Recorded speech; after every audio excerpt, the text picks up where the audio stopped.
Memorias de un tambor.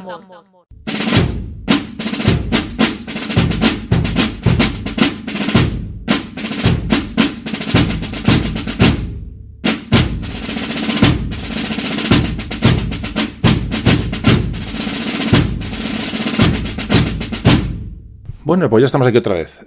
Audio número 62. Vamos a ver si hay moros en la costa o no los hay.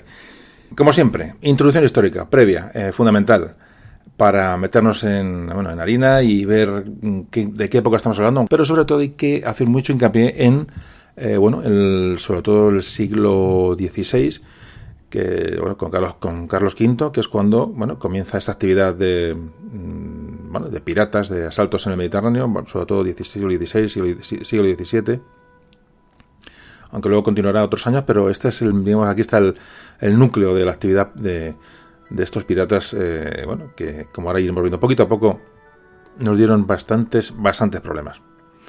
¿Por dónde empezamos? Bueno, pues empezamos con información que ya hemos dado en otros audios. Ya creo que ya estamos familiarizados con ciertas fechas y ciertos acontecimientos. Si nos vamos al final de la Edad Media, que muchos historiadores lo datan, unos con el descubrimiento de América, otros con la caída de Constantinopla en manos de los turcos. Esto ocurre en 1453, la caída de Constantinopla.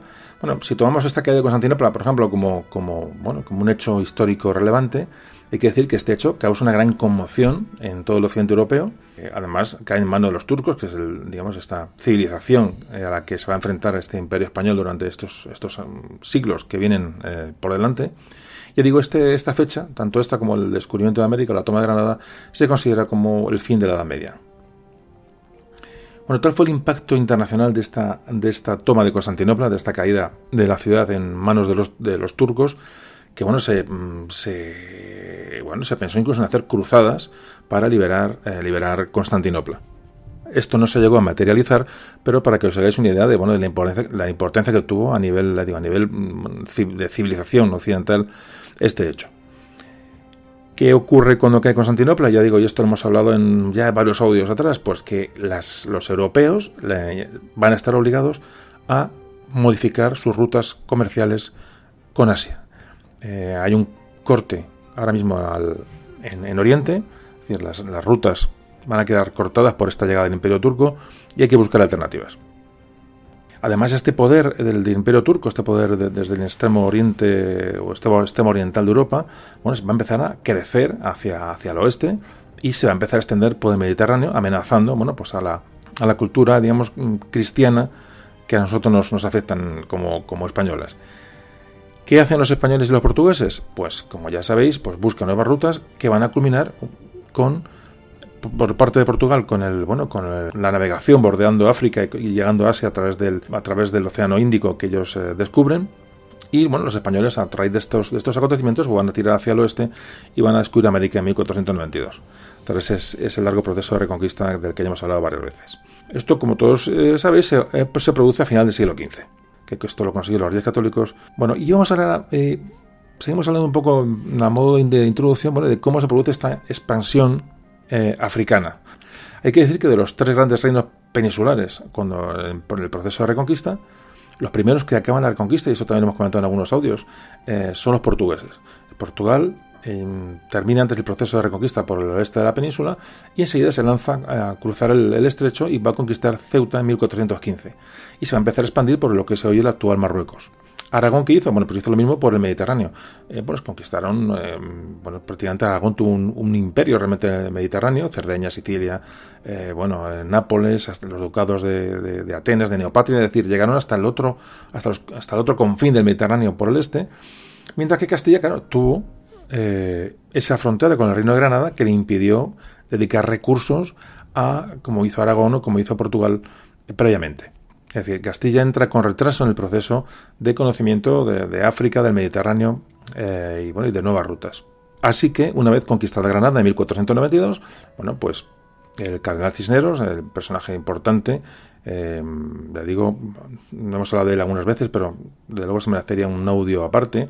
Lo que hace es, siguiendo el testamento que deja Isabel de Castilla, pues se lanza a cruzar el charco, a cruzar el estrecho y conquista Orán. Y Mazalquivir. Es decir, bueno, igual siempre os comento, si tenéis un plano a mano, pues cuando acabéis el audio podéis mirarlo, podéis situar, ¿no?, más o menos geográficamente en estas ciudades. Pero bueno, nos situamos son todas ciudades, digamos, que dan al Mediterráneo africano. Luego conquistó Bujía, eso de Argel, Túnez, Mostagán, más tarde llegó hasta Trípoli, es decir, se crean una serie de plazas estratégicas por parte de los castellanos en el norte de África. Fundamentalmente como conquista, y más que como conquista, como prevención de posibles entradas de enemigos por estas zonas del Mediterráneo que pudieran cruzar el estrecho de Gibraltar. Como hablamos en el audio del Gran Capitán, ¿os acordáis? Bueno, pues este giro que pega este giro que da, digamos, la política nos lleva a Italia, a la conquista de Nápoles, una serie de hechos, como que ya narramos en el podcast del Gran Capitán. Entonces, esto lo que hace es que este siglo XVI en el que estamos ahora mismo, en el que entramos, después del descubrimiento de América y la conquista de Granada, es importante porque va a sufrir una orientación de la política hacia el Mediterráneo. Es decir, la monarquía hispánica se va a orientar hacia el Mediterráneo y se va a dar importancia a la expansión norteafricana y sobre todo la lucha contra el turco, es decir, ya no solamente contra el turco como un enemigo territorial, que ya lo era. Hay que pensar que los turcos empezaron a avanzar ya desde el este con fuerza.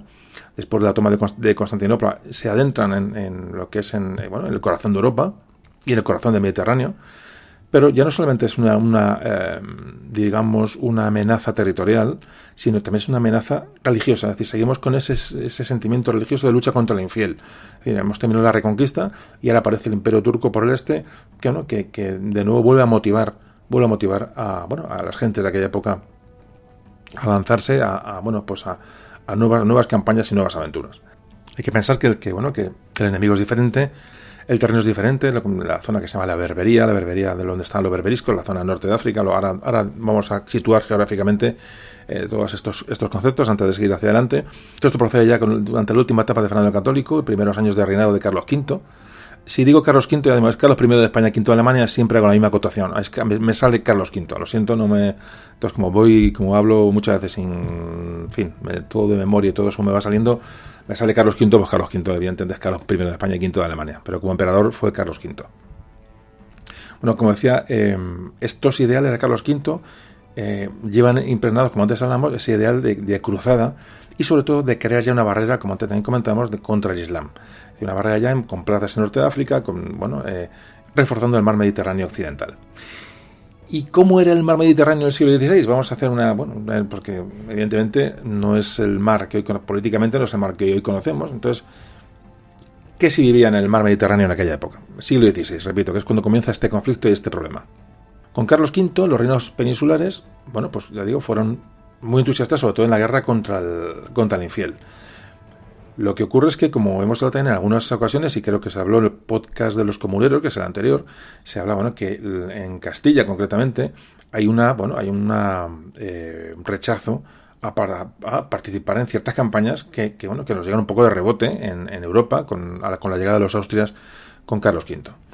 Pero ¿qué ocurre? Que esta negación que se produce en todos los consejos y rebeliones y protestas, por la sangría que se produce sobre todo en Castilla con estas guerras y estas campañas que realmente no tienen mucho que ver con la Castilla de toda la vida. Cuando aparece esta lucha contra el turco, ahí sí que hay un ánimo, ahí sí que hay una decisión de avanzar. Fijaos qué diferencia. Es decir, había moralmente, esta gente estaba preparada o estaba en disposición de abordar este nuevo enemigo, este nuevo problema. Entonces, como estamos comentando, cuando acaba la reconquista se plantea ya la conquista del norte de África. Entonces, ¿qué ciudades son las que se convierten en claves para, como lanzadera o como bases de apoyo para cruzar el estrecho? Fundamentalmente es Cádiz.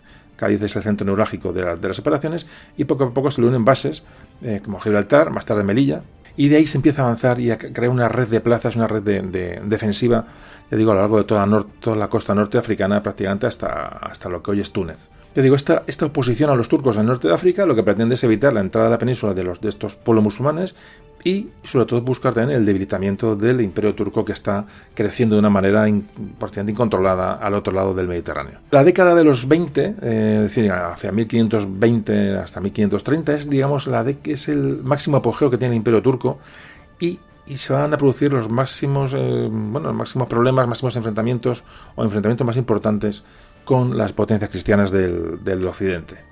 Este conflicto que se crea en el Mediterráneo entre el imperio turco y las monarquías cristianas, sobre todo la española, este conflicto se personifica en dos personajes. Uno es Carlos V y el otro es Solimán el Magnífico, como emperador turco.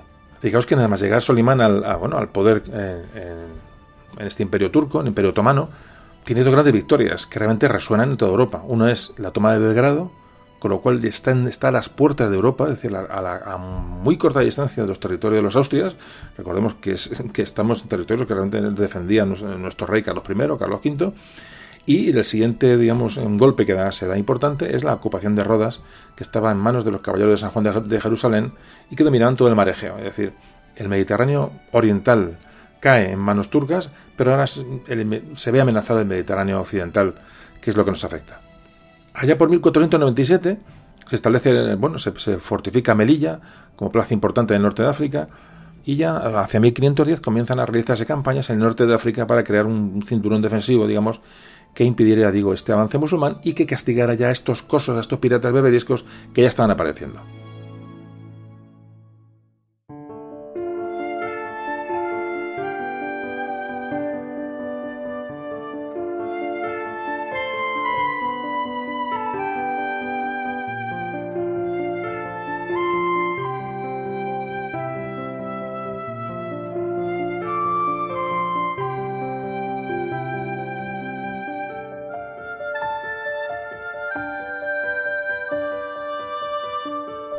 Bueno, pues estas acciones que se llevan a cabo en el norte de África comienzan ya con una cierta consistencia.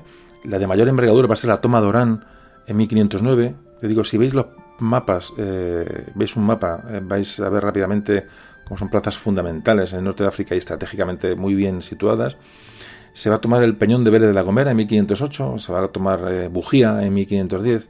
El Peñón de Vélez de la Gomera, como todos sabéis, sigue en posesión de España. ¿Y qué ocurre en el este? ¿Qué ocurre con este avance de los turcos hacia el centro de Europa? Bueno, pues que Viena sufre unos sitios en 1529 y 1532. Claro, ya que Viena esté sitiada ya es un problema enorme. Viena sufrió unos grandes sitios por parte de los turcos y Viena es el corazón de los Austrias, como podéis comprender y como todos sabéis. Entonces, Carlos V lo que hace es movilizar tropas para ayudar evidentemente a su casa, a la Casa de Austria, en la defensa de Viena contra los turcos. Pero fijaos que lo que ocurre, a pesar de esta amenaza de los turcos al occidente conocido, pues fijaos, había la rivalidad que existía entre Carlos V y Francisco I de Francia, nuestra puna con Francia, ya que arranca, ya como hablábamos en el podcast de Gran Capitana, ya arranca toda esta historia. Bueno, pues, ¿qué hace Francia? Pues se alía con los turcos contra los españoles. Es decir, que esto de choque de civilizaciones todo es muy relativo. Es decir, Francia toma como amigo al enemigo de su enemigo. Es una constante. Aquí se saltan religiones, se saltan costumbres, se saltan raíces y se pacta con el interés. Lo que siempre decimos, asuntos económicos son los que mueven a los hombres exclusivamente. Realmente todos los conflictos, todos los movimientos que se producen históricamente, todos al final rayan en lo mismo, ¿no? en la economía y en el vivir mejor. Y hasta el punto de que Francia pacta con los turcos. De hecho, el puerto francés de Tolón llegó a acoger naves piratas berberiscas y no solamente a acoger las naves, sino que sabían que en su interior iban cautivos, esclavos cristianos, de los que hablaremos ahora durante el audio, de esta tragedia que se produce con el comercio de esclavos cristianos que se produce en el norte de África. Entonces Francia, con estos pactos con el norte de África, lo que hace es se mantiene libre de asaltos piratas de su flota. Además se beneficia del comercio con turcos y berberiscos. Los barcos franceses podían atracar y aprovisionarse en los puertos del Mediterráneo, bajo dominio berberisco turco, hasta el punto de que se llegó a admitir la moneda turca en algunos puertos franceses. Esta colaboración francesa con los berberiscos para llegar hasta la Paz de los Pirineos en 1659. Casi nada. O sea que fijaros el panorama de aislamiento, ¿no?, que tiene en ese momento España en su lucha contra la piratería contra el turco. Claro, ¿qué pasa con el otro gran enemigo, Inglaterra? Pues bueno, pues que estaban felices cuando esto se desarrolla ya durante siglos posteriores. Bueno, pues ven como el Imperio Español tiene que desviar recursos y sobre todo recursos navales de su flota americana para defender las costas españolas de estos ataques de piratas berberiscos, con lo cual Inglaterra feliz. Es decir, todas las potencias enemigas de España estaban felices con con este grano que nos había salido en África. Porque ya no solamente es África, como estáis viendo, sino que realmente luego, como ahora veremos, es que los ataques al territorios, peninsulares y baleares, incluso Canarias, como ahora hablaremos, pues se van a producir. Es decir, es un auténtico problema que digo que a nuestros enemigos pues les tiene bastante contentos. Bueno, pues con esta piratería berberisca, ya digo, apoyada por los turcos, es decir, los berberiscos son pueblos independientes, que están, como ya sabéis, en el norte de África, en la parte occidental, más cercana a nuestra península, comienzan a ser un problema serio, es decir, de ataques a nuestras costas. Pues hay que empezar a tomar cartas en el asunto. Carlos V va a hacer 2 grandes campañas en el Mediterráneo, sin contar con la defensa de Viena de la que antes hablábamos. Carlos V realiza, en primer lugar, la conquista de Túnez, 1535. En esta conquista de Túnez participa personalmente el emperador. Su intención era vencer al famoso pirata del que todo el mundo habrá oído hablar, Jairedín Barbarroja, el famoso pirata Barbarroja, para desalojarle del norte de África y empezar a ganar terreno y empezar a alejar esa amenaza. Barbarroja había tomado Túnez hacía poco. Y claro, todas las armas habían saltado en los despachos de la monarquía imperial española. Los turcos estaban haciendo lo que les apetecía, estaban a las puertas de la mismísima Europa en Viena. Prácticamente el Adriático era suyo, estaban atacando Baleares, atacaban Cerdeña, Sicilia, Malta. Es decir, todas estas zonas de Adriático, Baleares, Cerdeña, hemos dicho, se estaban empezando a despoblar estas áreas costeras porque la gente evidentemente tenía miedo a estos ataques de estos famosos los guerreros genízaros de Barbarroja. Estos guerreros que llegan a la costa, desembarcan y ya no solamente que arrasen las poblaciones costeras, sino que penetran tierra adentro y arrasan poblaciones que hasta hace muy poco no estaban a resguardo y no podían temer nunca que les llegaran piratas desde la costa. Pues esto estaba ocurriendo. Esto nos lleva a que el comercio con Venecia, Génova y los que tiene España con estas ciudades italianas estaba a merced de estos piratas berberiscos, ya digo, en connivencia con el Imperio Turco. Y aquí empieza el problema, es decir, las costas de la península, poco a poco, durante este periodo de tiempo, sobre todo los siglos XVI y XVII, las costas están siendo asaltadas y se está produciendo el gran problema de la esclavitud, es decir, se están tomando esclavos en las ciudades españolas y se empieza a ser ya un mercado realmente fructífero para los piratas del norte de África. Empiezan a pedir rescates, es decir, hablaremos de esto ahora posteriormente, y había que hacer algo con esto. Entonces, por eso se producen estas primeras campañas de Carlos V contra la actividad de la piratería en el norte de África. ¿Qué ocurre? Pues se dedican unos recursos increíbles. Para que os hagáis idea de la magnitud de estas campañas y de esta guerra que es muy desconocida, o si es conocida no está valorada en su justa medida, Francisco Pizarro va a aportar todo lo que consigue por el rescate del Inca Atahualpa. De Pizarro no hemos hablado todavía. Pues todo este dinero que llega a España se dedica a la campaña norteafricana. Se reúne una enorme flota, se habla de la mayor flota conocida hasta entonces, cerca de 400 navíos entre galeras y naos y navíos de transporte. Se juntan cerca de 30.000 hombres de élite para afrontar esta campaña en el norte de África. Fijaos de lo que estamos hablando y la época que estamos hablando. Entonces, a mediados de junio del año 1535, esta enorme flota se dirige hacia lo que hoy es Túnez y desembarca en lo que fue en su momento la ciudad de Cartago. El pirata Barbarroja, que estaba allí, que era la persona que tenía el dominio de aquella zona, había guarnecido las ciudades estratégicas de Túnez, entre ellos La Goleta. La ciudad de La Goleta, la fortificación de La Goleta, que es fundamental, hablaremos alguna vez durante el audio, una ciudad importantísima en el norte de África. La podéis situar si veis el mapa de Túnez, hay una pequeña, se identifica enseguida la ciudad de La Goleta, que es el puerto natural de Túnez, que tiene una potente guarnición de los famosos genízaros de Barbarroja. Se habla de que, de que había 5.000 hombres defendiendo aquella fortificación y cae tras un mes de intensos combates. Los tercios de Nápoles realizan el asalto decisivo y se produce una auténtica matanza, es decir, no se aceptaban prisioneros, es decir, ahí está el duque de Alba, Álvaro de Bazán. Fijaos la gente que está en este ajo metida, ¿no? La importancia de estas campañas en Norte de África, que repito, son, y lo diré muchas veces, si no es que sean poco conocidas, sí que son poco valoradas. Bueno, se les hace frente, digamos, en las playas y luego se dirigen hacia Túnez. Parece que hay una rebelión de cristianos esclavos que en la alcazaba de la ciudad de Túnez. En fin, hay una serie de movimientos que no vamos a entrar en los temas militares, pero el caso es que se produce un desastre para los turcos. Son cogidos entre dos fuegos, entre la rebelión interna y las tropas españolas, y Barbarroja embarca los restos de su ejército y se dirige a Argel. De esta campaña de Túnez, ahí se ordenó a Jan Vermeyen, que es un pintor flamenco, que estuvo allí, además en Túnez, en esta campaña, que lo reflejara en tapices, y hay 12 tapices que podéis buscar si os apetece. Se llama Jan Vermeyen, el pintor flamenco que hace esos tapices, y nos podemos tener una idea de esta campaña de Túnez. Quedó reflejado aquí.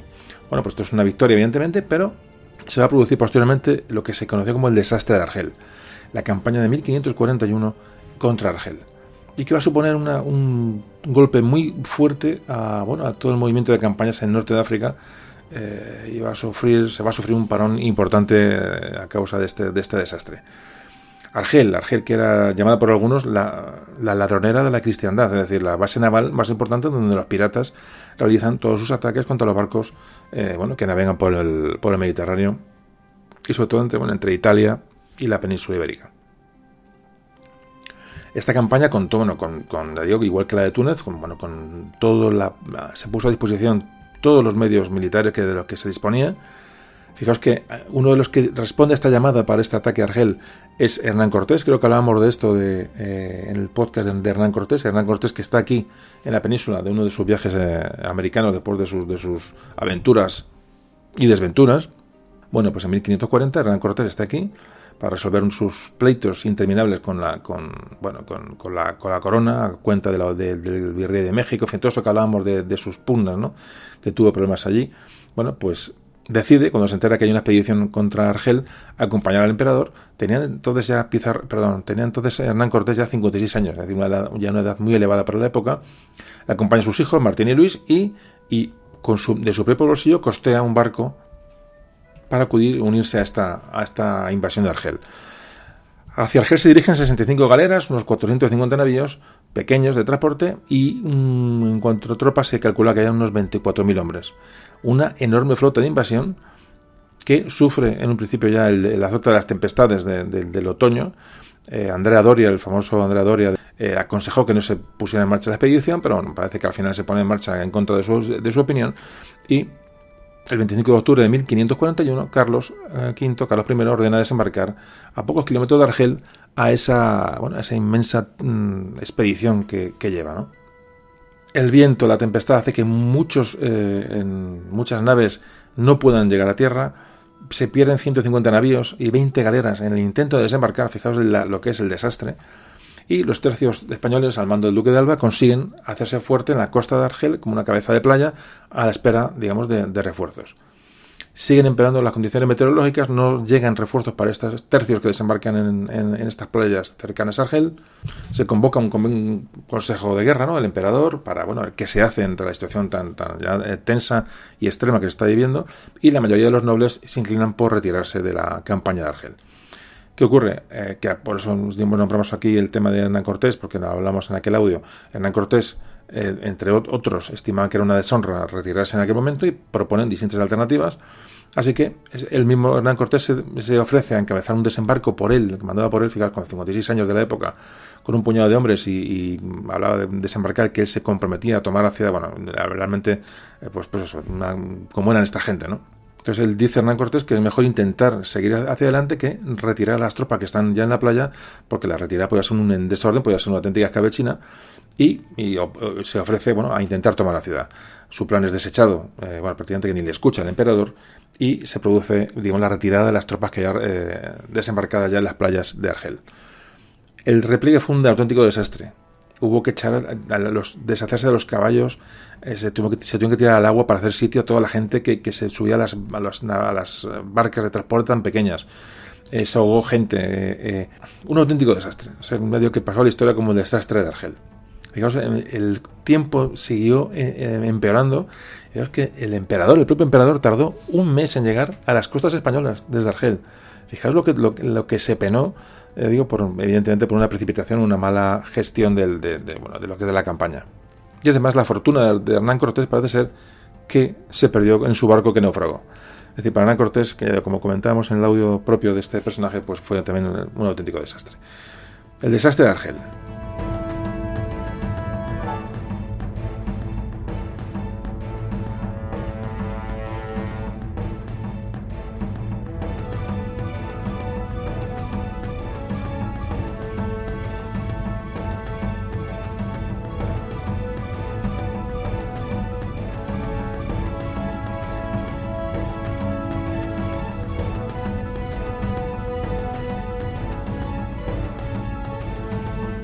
Si os fijáis, para los que no tenéis conocimiento de este tema, la cosa empieza ya fuerte. Fijaos lo que estamos hablando, los personajes que ya aparecen aquí. O sea, estamos hablando de que van a las campañas norteafricanas como si fueran...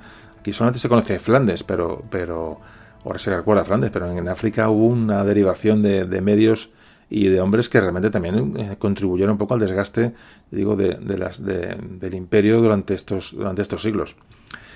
Bueno, pues cuando llega Felipe II, el hijo de Carlos I, de Carlos V, hay un pequeño cambio en la política. Desde los años 60, a partir de 1560, vuelve a interesarse por las campañas norteafricanas, es decir, después del desastre de Argel hay un periodo de un poco de inacción. Se han conseguido plazas fuertes en el norte de África, en La Goleta, en Túnez, en fin, hay plazas en el norte de África, pero de momento se desecha la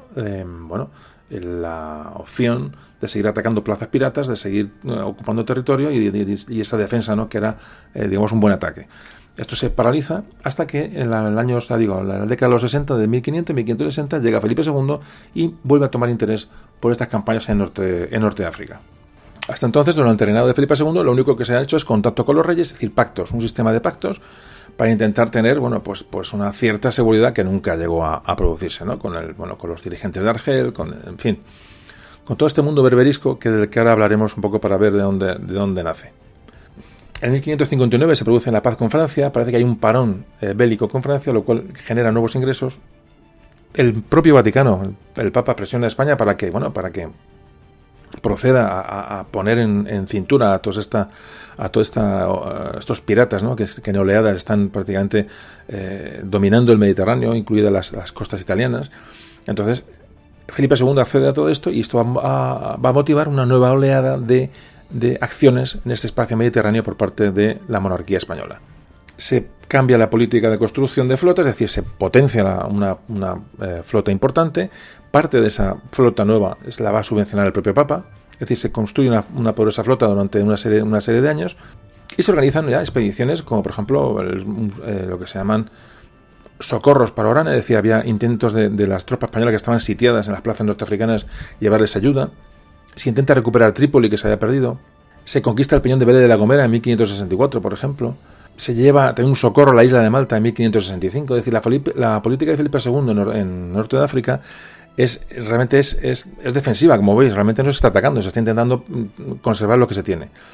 Pero ya se está gestando esta política defensiva, que ahora mismo es lo que hace Felipe II durante estos años. Lo que se está gestando es realmente la construcción de una gran flota, la construcción de navíos, la construcción, ya no construcción, sino la elaboración de pactos, sobre todo con el Vaticano, con Génova, es decir, con lo que va a ser la Liga Santa, que va a luchar en Lepanto. Es decir, ya se está gestando la campaña que nos va a llevar a Lepanto. Se va a producir un enfrentamiento ya definitivo entre el occidente europeo, el Mediterráneo occidental, y el Imperio Turco, el Imperio Otomano o la Sublime Puerta, como también se le ha llamado. Ahí, si leéis sobre esto, encontraréis que a veces hay historiadores y autores que llaman al Imperio Turco, llaman la Sublime Puerta.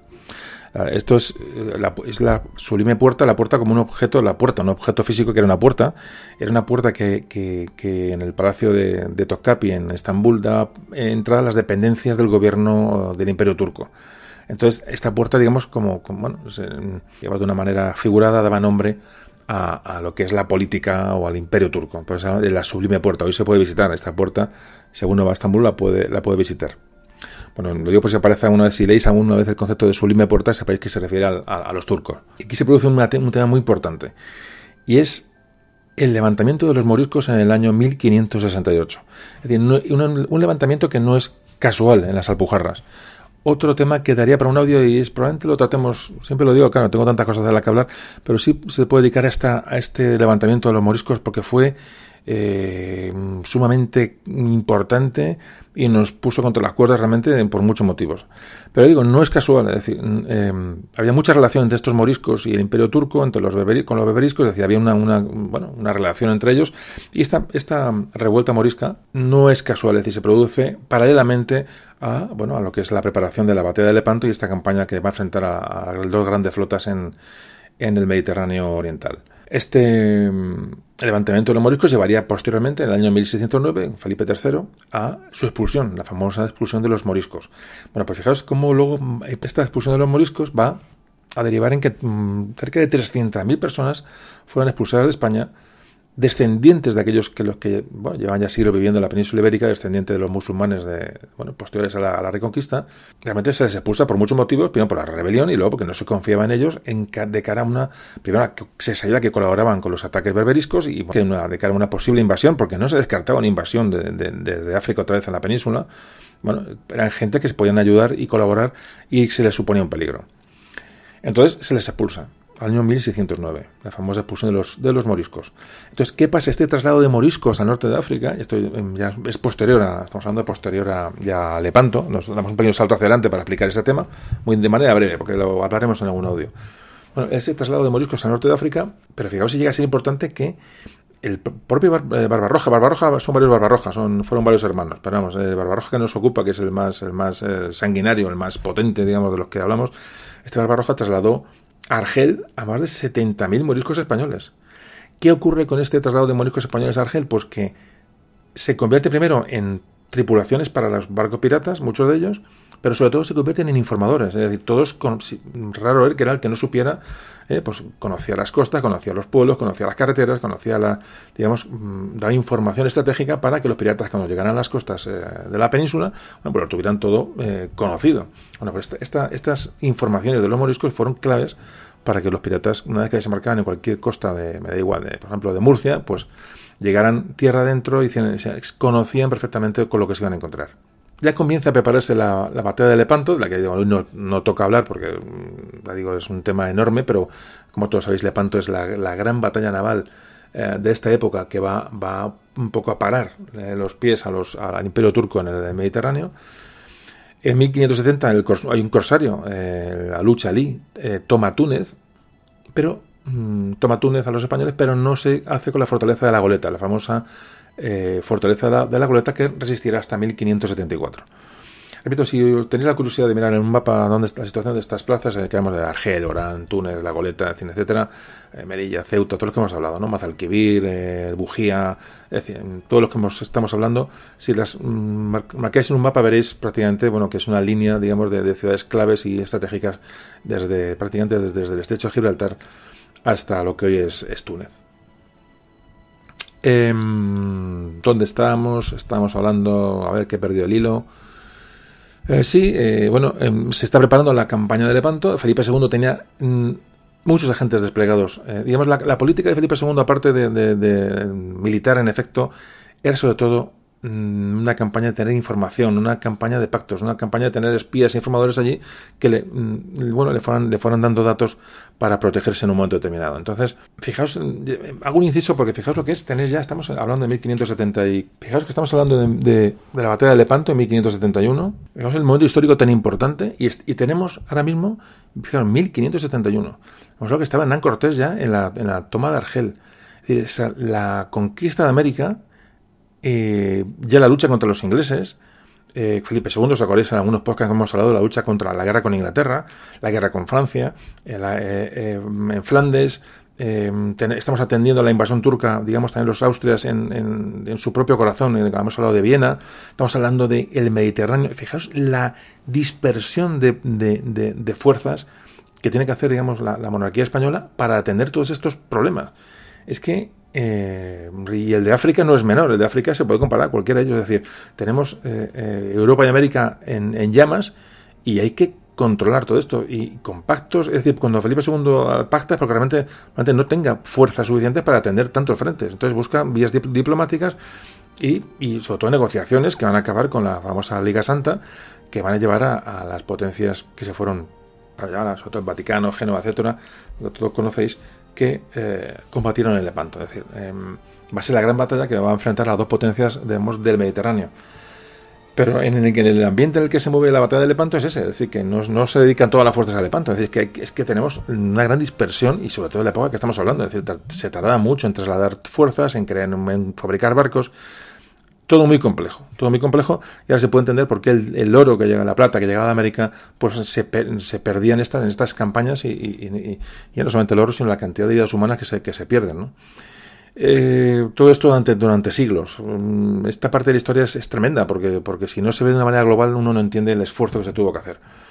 Entonces, que me pierdo otra vez. Sí, quería deciros que la batalla de Lepanto no va a ser decisiva de cara a la piratería berberisca, porque realmente van a seguir, incluso se va a potenciar, porque el Imperio Turco es una manera, digamos, de mantenernos ocupados, pero sí que se frena ese Imperio Turco en el Mediterráneo, y se hace una frontera, digamos, en el Mediterráneo central, de manera que de momento se para este avance de los turcos. Ya digo, esto se produce en Lepanto. Famosísima batalla, importantísima batalla, el famoso Juan de Austria. En fin, es un tema también que se puede tratar en otro audio si llegara el momento. Pero vamos, que digamos, casi me importa más cómo se llega a Lepanto y el ambiente que había en el Mediterráneo en aquel momento, que en sí la propia batalla. La propia batalla, pues es una descripción de hechos que son muy interesantes, pero realmente lo que nos puede interesar es cómo se llega a Lepanto, digamos, en qué condiciones políticas se llega a la batalla de Lepanto. Y lo que un poco quisiera dejar claro en el audio de hoy. Entonces, después de Lepanto, esta política de Felipe II de desarrollo de la diplomacia, de este espionaje, de este sistema de información, va a llevar a una paz entre Felipe II y el Imperio Turco en 1577. Entonces, aquí hay una pequeña, hay un pequeño parón en la actividad bélica entre ambos imperios, años 80-90 del siglo XVI, 1580-1590, en estas décadas, hay un parón en la actividad militar, digamos, en el Mediterráneo, pero hay un parón en la actividad militar de los piratas berberiscos, porque en teoría no tenía nada que ver con el Imperio Turco, es decir, eran pueblos independientes que ejercían esa actividad pirática o de pirateo en el Mediterráneo, a veces al amparo de los turcos, pero a veces no. Es decir, no estaban unidos constantemente los berberiscos con los turcos. Es decir, de hecho, como hemos comentado, eran pueblos independientes que habían pactado incluso con el reino francés, como antes hemos comentado. De hecho, a Barbarroja una vez se le ofreció, Carlos V le ofreció a Barbarroja pasarse a la corona española, y se le ofreció un cargo de almirante, creo recordar. Es decir, Carlos V ya intentó traer para sí a Barbarroja para que estuviera al servicio de la corona española y quitarse un enemigo de en medio. Fijaos lo complejo que es esto. No es tan fácil decir un enemigo, el bueno, el malo, y el negro y el blanco. No es eso. Es más complicado de lo que parece, y por eso intentamos hoy con este audio desgranar un poquito el tema de manera sencillita, y para que pues todo el mundo, pues los que no conocen el tema, se puedan acercar a él de una manera más o menos sencilla.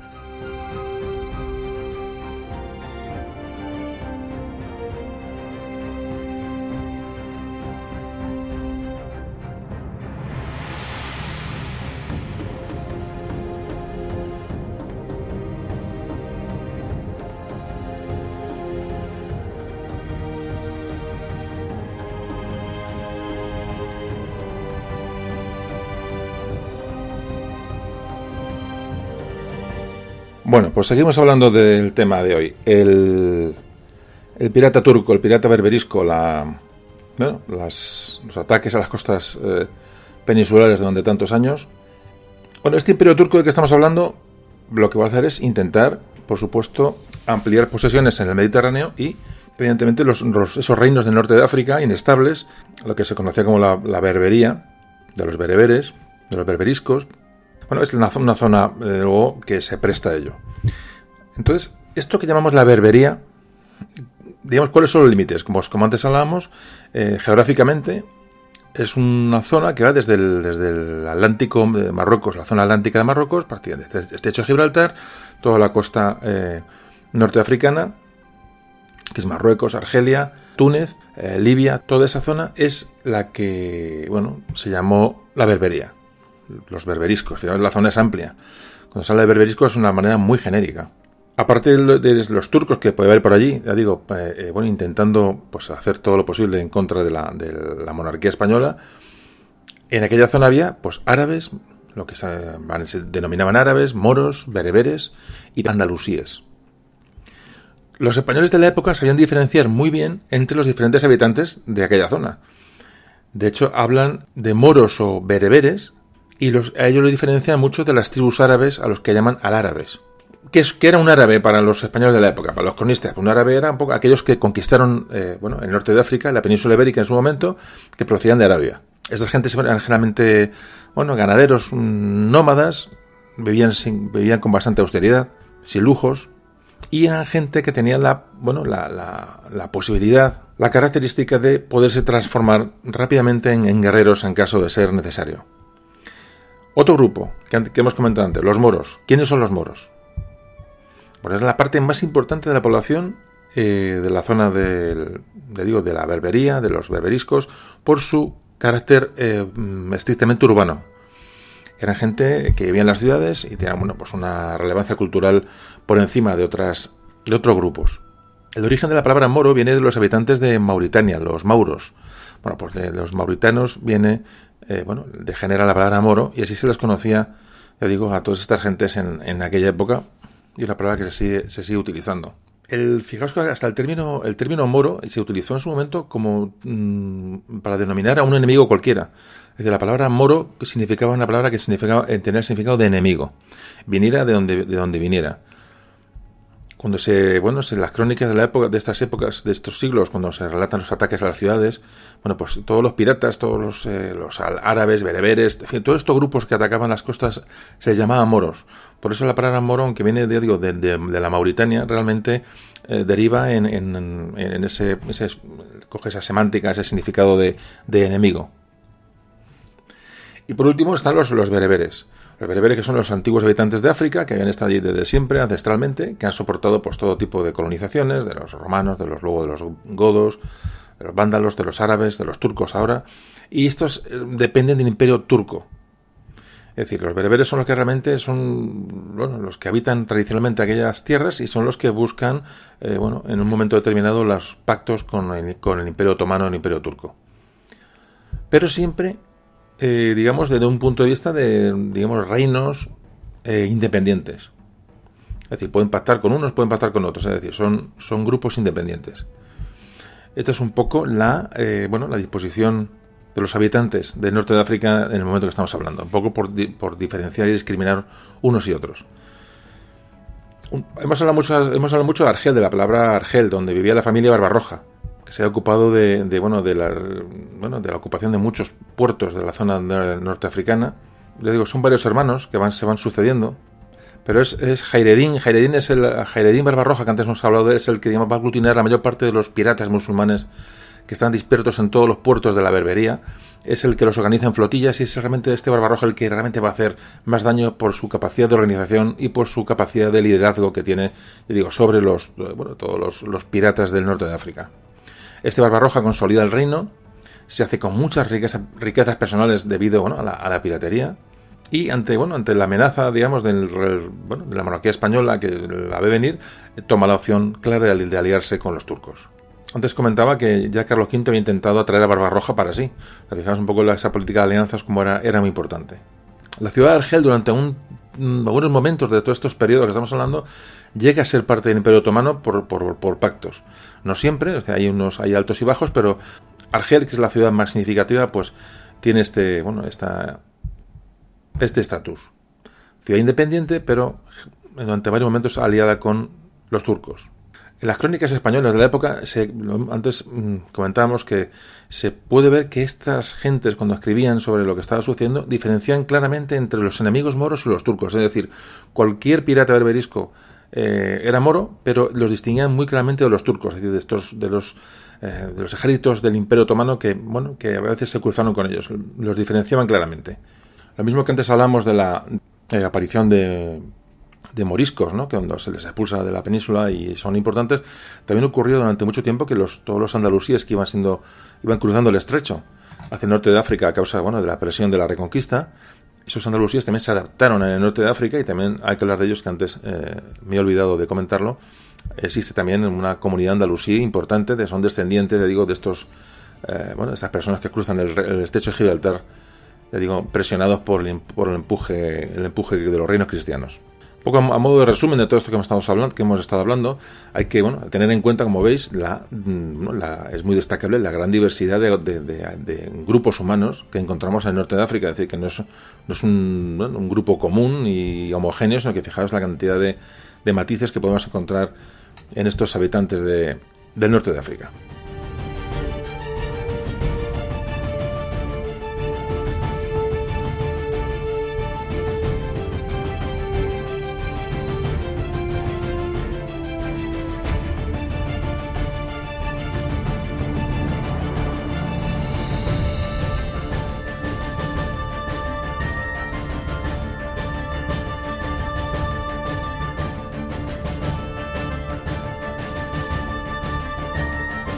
Bueno, pues recapitulando un poco lo que hemos visto hasta ahora, el mar Mediterráneo, como veis, ha quedado dividido entre dos imperios, el Imperio Otomano y la Corona Española, dos imperios políticos y dos religiones diferentes, no nos olvidemos de ello. Y entonces esta lucha por el control del Mediterráneo occidental, es decir, del más cercano al Imperio Español, va a tener va a ser objeto de muchos ataques de piratas a las costas españolas, a las costas sobre todo también de las Islas Baleares durante los siglos XVI hasta el XIX. Fijaos el proceso tan largo de estos ataques. Fijaos qué curioso. Lo que hablábamos antes de estos pactos de interés. ¿Qué otro país también va a tener influencia y pactos con los berberiscos? Pues cómo no, hemos hablado de Francia e Inglaterra, pues nos faltan la tercera pata del banco, los holandeses. Nuestros amigos, íntimos amigos holandeses durante tanto tiempo. Pues estos son marinos holandeses también metieron sus hocicos en el conflicto. También les favorecía mucho que España estuviese ocupada con este tema. Pero fijaos que son marinos holandeses los que asesoran a estos berberiscos para llevarlos a hacer piratería y saqueos hasta Islandia. O sea, los piratas berberiscos saquean puertos en Islandia.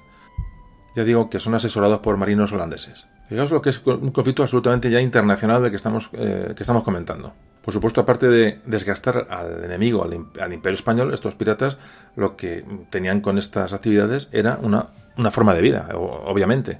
Es decir, acumulaban riqueza, y las ciudades como Túnez, como Argel, como Orán, todas estas ciudades que hemos estado comentando van a crecer al calor de estos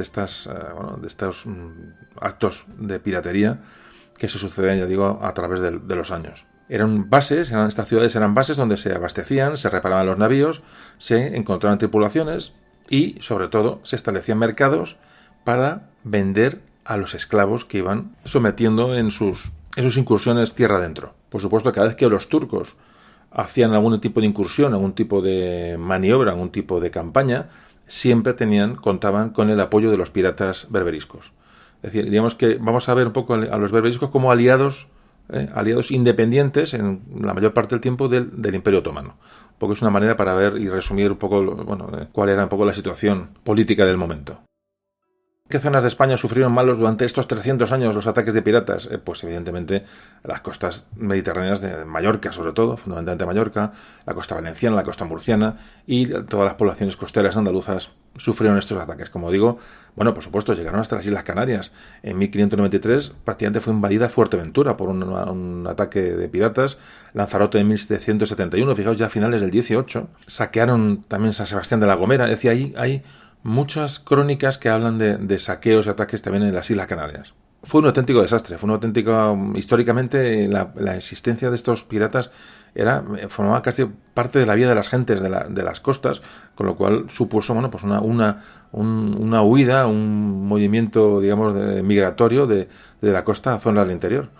Solamente ciudades ya fuertemente fortificadas permanecieron, digamos, activas en las costas. De hecho, hoy prácticamente en muchas leyendas y en la historia oral que se ha transmitido de poblaciones costeras españolas, este Barbarroja pues ha pasado a formar parte de leyendas locales, ha llegado hasta nuestros días los ecos de estos momentos tan duros que vivió esta gente.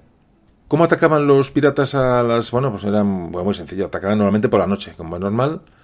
Repito, tenían en la mayoría de las ocasiones información privilegiada de lo que se iban a encontrar, es decir, moriscos, andalusíes, es decir, gente que sabía perfectamente, conocía la geografía de la zona y sabía dónde estaban los pueblos y sabía los puntos débiles de cada población, los atajos, los caminos, es decir, y ahí iban sobre seguro. Normalmente atacaban en flotillas. El tipo de barco que llevaban eran normalmente galeras, jabeques, un jabeque es una... Bueno, la galera, como todos sabéis, es una embarcación larga, estrecha, que sobresale muy poquito del agua. Suele llevar dos mástiles con velas latinas, unas velas muy básicas, pero normalmente llevan remos. En cada banda del barco llevan remos para, cuando no había viento o entraban en combate, pues era mucho más fácil maniobrar la galera con los remos que depender de las velas. Luego estaba el jabeque, que era un buque mucho más ligero, muy rápido, muy maniobrable. Se utilizaba pues también en acciones de guerra, en escaramuzas. Sobre todo era muy veloz. Luego había otros tipos de barcos que eran la tartana, el bajel. Es decir, embarcaciones más bien ligeras que lo que permitían era una gran movilidad y eran las ideales para llegar a las costas y en un momento dar un golpe de mano y salir navegando rápidamente. No tenían poco calado, con lo cual podían anclarse muy cerquita de la costa o incluso desembarcar en la arena de las playas. Es decir, fijaos eran flotas auténticas y había unas tácticas y una preparación concienzuda de cada golpe que daban a las costas. El armamento de estos va a variar evidentemente a lo largo de los años, pero llevaban normalmente una espada corta. Normalmente estos piratas llevaban también una daga, también un tamaño más pequeño, un puñal, llevaban espada, por supuesto llevaban arco y flechas, y ya se fue incorporando poco a poco las armas de fuego. Llevaban cañones ligeros en los barcos, con culebrinas, falconetes. Luego los soldados, los piratas ya se fueron armando con arcabuces, con sus pistolas, mosquetes. Es decir, la variedad de armamento era comparable a de cualquier ejército profesional europeo del momento, porque los robos y los saqueos que hacían, aparte que evidentemente sus relaciones comerciales con los otros países europeos, evidentemente en estas relaciones comerciales pues existía la compraventa de armas.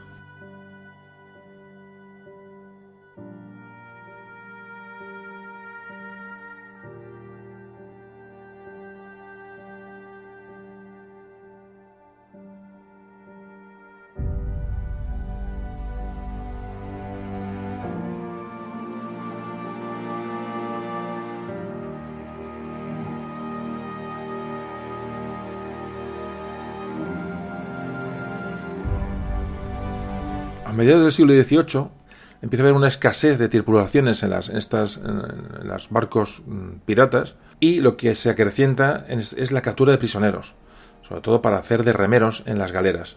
Entonces este negocio de captura de prisioneros a lo que va a llevar es a un propio negocio que va a tener unas estructuras propias de extorsión y que realmente van a ser terroríficas para los pobladores de la península, por supuesto de toda Europa, pero concretamente de la península ibérica. Había una serie de estructuras creadas en las ciudades del norte de África para mantener con vida a estos prisioneros y luego gestionar la petición de rescates por ellos. Es decir, se había dinero a cambio de su libertad. Había hombres, mujeres y niños de todas las edades que, una vez que eran capturados, pues sufrían condiciones muy duras, sobre todo por la falta de higiene, sobre todo falta de alimentos. Sobrevivían, los mantenían vivos, pero en unas condiciones realmente lamentables. Fijaos el terror que suponía ver una flotilla de moros, como los llamaban, de enemigos, de berberiscos, acercándose a las costas de cualquier ciudad, de la costa española. Pues para recuperar la libertad de esta gente, ¿qué se hacía? Pues primero muchos renegaron de la religión cristiana, se convirtieron al Islam. Incluso muchos que hicieron este cambio de religión para salvar su vida, para mejorar su posición, llegaron incluso luego a alcanzar la importancia dentro de la estructura de la piratería. Es decir, se convirtieron en miembros de las flotas. Y muchos de estos también luego volvieron a ser informadores, sobre la geografía, y dieron información sobre las ciudades de las que procedían ellos realmente. Hay un personaje, como todos sabéis, que hablamos en el audio correspondiente, de Miguel de Cervantes, que estuvo preso durante 5 años en Argel. Demostró una gran fuerza de espíritu, trató de escapar en 4 ocasiones, no lo logró, pero fijaos como cualquier preso que se intenta escapar 4 veces, lo que es que le ajustician, o sea, se lo cargan y punto, ¿no? Pues a Miguel de Cervantes le mantuvieron vivo porque esperaban un buen rescate por Miguel de Cervantes. O sea, evidentemente no compensaba mantener con vida a los esclavos si no se les vendía les causaban problemas, eran gente indisciplinada. Pues llegaron al rescate de Miguel de Cervantes en 1580, llegaron a Argel los padres trinitarios y le liberaron. Esta parte de su cautiverio y puesta en libertad la relata en la primera parte del Quijote, de la obra del Quijote. Hemos hablado de los trinitarios que liberan a Cervantes. Fijaos, había 2 órdenes religiosas que estaban autorizadas para el intercambio y rescate de los esclavos, de los cautivos, los prisioneros. Eran los trinitarios, los hermanos trinitarios y los hermanos de la Orden de la Merced. Estas 2 órdenes tenían un enlace, un vicario, le llamaban un vicario, en Argel para asistir y de alguna manera aliviar a los hombres, mujeres y niños que eran cautivos y que estaban retenidos en las principales ciudades berberiscas del norte de África, sobre todo Argel, Túnez, Trípoli, etcétera, la que hemos nombrado hasta ahora. Un enlace de la Iglesia en las ciudades berberiscas para cuidar, atender o por lo menos asistir a los esclavos. Era relativamente un negocio, era algo que está perfectamente organizado. Bueno, pues estas órdenes religiosas solían estar financiadas por las familias de los afectados y a esto se les sumaban las limosnas, ¿no?, de los que iban recibiendo cuando pedían dinero para pagar rescates y traerse la mayor cantidad de gente posible de vuelta a la península. Hay que darse cuenta que lo que se pedía eran por los piratas, el rescate eran cantidades muy elevadas, también dependiendo pues de la juventud, de la categoría del esclavo, del cautivo. Y entonces se habla que se rescataron, no hay un dato exacto, he buscado mucho para dar un dato de cuántos cautivos se pudieron liberar o cuántos cautivos pudo haber en estos periodos. No se sabe de la ciencia cierta. Fueron muchos miles de personas los que fueron cautivos en las ciudades africanas. Los que no eran rescatados o los que no tenían posibilidad de rescatar se convertían en esclavos de los musulmanes, eran vendidos y se les perdía la pista. Pero es que vida más terrible, qué fin más terrible. Y otros que no soportaban la dureza del cautiverio, pues optaban por renunciar a la fe cristiana y abrazaban el Islam a cambio de un mejor trato de su libertad. Esta era la opción que tenían. ¿Cómo se elaboraba un rescate? Fijaos qué proceso más curioso y más regulado, realmente era un proceso oficial que se llevaba a cabo cada vez que había que liberar o se sabía que había un preso en Argel, en Orán o donde estuviera. Fijaos, en primer lugar, los frailes pedían permiso al rey para negociar, es lo primero que hacían. Con este permiso de negociación se creó un pasaporte. Este pasaporte era un documento que protegía a los frailes que iban a África de los piratas, de los corsarios y a los miembros que iban en la embarcación. En ese documento se fijaba ya un número de esclavos que se iban a liberar y el precio que se iba a pagar por cada uno de los esclavos, de los cautivos. Con este documento, con este pasaporte, los frailes iban al Real Consejo de Castilla y pedían permiso para publicar la redención. Es decir, se publicaba en las calles, se publicitaba que se iba a rescatar a X personas, entonces para recaudar limosna para ese rescate. Una vez que se ha recaudado el dinero necesario, estos religiosos tenían que conseguir lo que se llamaba una real cédula. Una real cédula que les autorizaba para sacar el dinero que me han recaudado o metales preciosos, sacarlos de España, de la península, para comprar algo, arrendar buques de transporte, los carros para entrar luego en las ciudades. Es decir, se pedía permiso para gastar este dinero en esta misión. Fijaos la organización que tenía un rescate de esclavos, no era cualquier cosa. Y una vez que ya habían navegado y llegaban al territorio musulmán, pues ahí comenzaba una compleja negociación, porque siempre se intentaban sacar más de lo que se había pedido, intentaban cambiar esclavos, darte unos más viejos por los jóvenes. Es decir, la negociación era durísima. Siempre muy pendiente de que dieran los esclavos que se había pactado.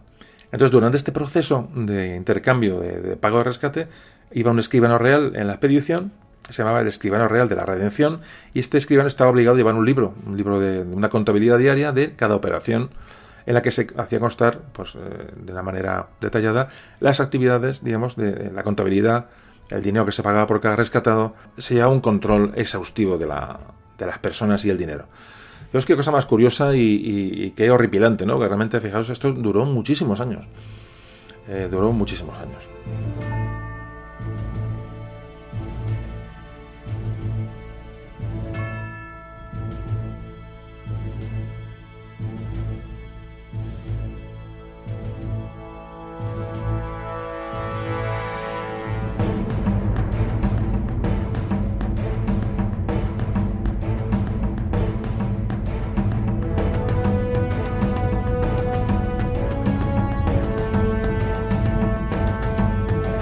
Bueno, seguimos avanzando y viendo aspectos de este tema, ya digo, que estamos tratando hoy.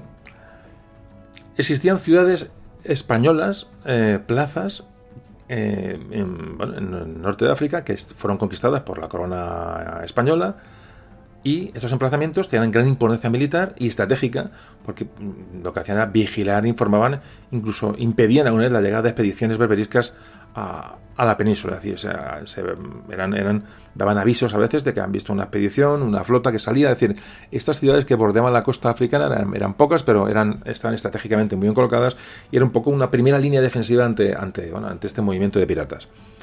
Las principales plazas de la berbería que consiguen los españoles en sus primeras expediciones fueron, antes hemos comentado, Mazalquivir, Orán, Argel. Argel lo reconquistaron después los berberiscos, Túnez, Bujía, Trípoli, el Peñón de Vélez de la Gomera, hemos hablado, La Goleta en Túnez, cerca de Túnez, y Melilla. Melilla, esta es una ciudad importante, poco a poco fue cogiendo importancia. A estas ciudades se sumarían más tarde Ceuta y Tánger, que eran antiguas posesiones portuguesas, pero una vez que, si os acordáis, Felipe II se hace cargo absorbe la corona portuguesa, y entonces pasan a ser españolas tanto Ceuta como Tánger. Es decir, que hay una red también de ciudades que a veces cambiaban de mano de unos a otros, como ahora veremos, que eran estratégicamente importantes y que también jugaron un papel a favor de la corona española para evitar todas estas acciones. Fijaos que, por ejemplo, en la ciudad de Orán, aunque eran poblaciones, digamos, habitadas por militares, fundamentalmente Orán, sin embargo, llegó a ser una plaza española, pues perfectamente organizada y urbanizada, en una ciudad grande. Había civiles, y tanto civiles como militares. Fijaos que se habla, hay un estudio que en el siglo XVIII la población de Orán ascendía a 10.000 habitantes.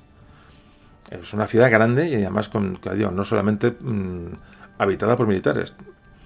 Melilla, por ejemplo, que era considerada como un presidio menor. Un presidio es una fortaleza. Sobre todo, presidio se llama, pues a un fuerte, digamos, sobre todo asociado con una frontera. Hubo presidios en América, si os acordáis, hemos hablado en un audio, creo que de la Luisiana, hablamos de los presidios que en California, en la Baja California, y ha habido muchos, en un sistema de presidios que eran pequeñas fortalezas, que eran, digamos, fortalezas de frontera. Aquí es lo mismo. Cuando una ciudad era pequeña y no tenía una gran importancia, primero se hacía un presidio, una pequeña fortaleza, y de ahí nacía, posteriormente podían hacer una ciudad en el futuro. Melilla era un presidio, digamos, de poca importancia, pero ahí estaba. Al revés que Ceuta era como Tánger, eran ciudades importantes, al igual que Orán, que hemos comentado. Es decir, hay diferentes tamaños de ciudades, el norte de África, siempre, como digo, en lugares estratégicos. Por ejemplo, el Peñón de Vélez de la Gomera pasó a depender de la corona española en 1578. Repito que hoy el Peñón de Vélez sigue siendo español. ¿Qué ocurre? Y no podemos perder esto de vista. Durante el último cuarto del siglo XVI, principio del XVII, que es el momento de máxima acción, máxima actividad pirata, los asaltos se hacen muy, muy frecuentes, pero es que en este momento estamos en guerra con Europa. Es decir, está España en una guerra en Europa que la tiene absolutamente atenazada y la tiene dedicada en cuerpo y alma. Fijaos lo que supone este problema, además de las campañas en el corazón de Europa. ¿Qué ocurre con estas guerras y estos gastos que genera todo este esfuerzo bélico? Pues que, por ejemplo, ocurre una bancarrota importantísima en 1576, y entonces no hay dinero para asegurar las costas. No hay dinero para intentar mantener a raya a un posible atacante que desembarque en cualquier playa peninsular. Entonces, lo que se hace es, como siempre, esto es típico, y lo estamos viendo, hoy mismo, como La solución, pues impuestos, grabar con impuestos a la gente. Es una solución básica, sencilla, pero tradicional y arcaica. El hombre no ha evolucionado. Se quiere dar a la gente lo que sea, pero a base de freírle impuestos. Pues esto ocurre en este momento. Se crea un impuesto local, sobre todo a las zonas y los pueblos litorales que eran susceptibles de ataques. Entonces se les dota de una legislación, digamos, para que ellos tengan un poder de autodefensa, pero se lo van a pagar ellos. Esa es un poco la esencia. Entonces se forman unas milicias llamadas milicias generales, que son gentes de las poblaciones aquellas que, a la par o paralelamente a sus actividades laborales de cada uno, van a cobrar como soldados solo cuando ejerzan como soldados. Es decir, va a ser unos sistemas de autodefensa que se crean, pues digamos, de una manera muy puntual y regionalmente. Hay dos personajes importantes. Uno es Juan Bautista Antonelli y Vespasiano Gonzaga, que son ingenieros de Felipe II, que habían creado unos diseños de torres costeras, tipo atalayas, que iban a alertar de la llegada de los barcos enemigos y a la vez, aparte de avisar, podían defenderse de sus ataques. Entonces hay un proyecto que esta gente lleva a cabo con el poco dinero que sobra, para crear una línea de torres costeras, una muralla, digamos, de defensa costera desde, digamos, del sur de Francia hasta Cádiz. Ese es el proyecto, y de hecho se van a construir muchísimas torres, de las cuales quedan hoy muchísimos restos. Estas torres se levantaban sobre una base, digamos, que se asentaba en lo que se llamaba una base o plinto, creo que sin tener ese nombre, que se construía con una tierra muy poquito compacta para absorber el impacto de una posible bala de cañón, y sobre este cuerpo inferior se colocaba una puerta que estaba en una zona alta, a la que se accedía por una escala que podía ser retirada en caso de que la torre fuera rodeada por un ataque pirata. Es como las atalayas que podemos ver ahí en muchas zonas de Castilla, es decir, atalayas más arcaicas, pero esta es el mismo fundamento, torres con varios pisos. En la terraza superior se colocaba artillería a veces bastante potente. En caso de que estas torres veían la llegada de una flotilla pirata, pues realizaban ahumadas, lo que se llaman ahumadas, durante el día, y encendían fogatas por la noche para avisar a los ciudadanos del peligro que les llegaba. Y a la vez servían de refugio en caso para los pescadores o la gente del litoral ante la llegada de estas flotas piratas.